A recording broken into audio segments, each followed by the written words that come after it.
এদিকে বৈষম্যবিরোধী ছাত্র আন্দোলনে নিহত আবু সাইদ সহ অন্যদের নিয়ে বিরূপ মন্তব্যের অভিযোগে সাময়িক বরখাস্ত সহকারী কমিশনার তাপসী তাবাসসুম উর্মির বিরুদ্ধে মানহানিকর মামলা দায়ের করা হয়।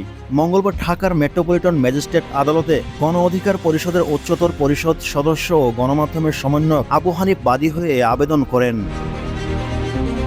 অন্যদিকে বাদীর আইনজীবী খাদিমুল ইসলাম জানান, বাদী আবু হানিফের জবানবন্দি গ্রহণ করা হয়। আদালত দুপুরের পর আদেশের জন্য তা স্থগিত রেখেছেন। টিম টিআরসি হৃদয়ে ধারণ করে বাংলাদেশ।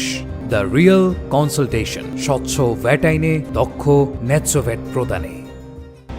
মামলার এজাহারে বলা হয়, গত ৫ অক্টোবর আসামি উর্মি শুধু শহীদ আবু সাইদ নয়, সরকারের দায়িত্বশীল পদে থাকা সত্ত্বেও ছাত্র আন্দোলনের মাধ্যমে প্রতিষ্ঠিত সরকার ও সরকার প্রধান নোবেল বিজয়ী প্রধান উপদেষ্টা ডক্টর মোহাম্মদ ইউনূসের বিরুদ্ধে অবমাননাকর মন্তব্য ফেসবুকে লিখেন।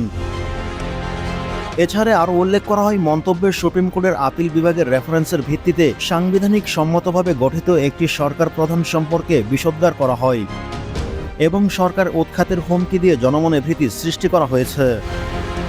উল্লেখ্য, বৈষম্যবিরোধী আন্দোলনের সময় গণহত্যা এবং রংপুরে নিহত আবু সাইদকে নিয়ে ফেসবুক পোস্ট দেওয়ার পর সোমবার নির্বাহী ম্যাজিস্ট্রেট কর্মীকে সাময়িক বরখাস্ত করা হয়।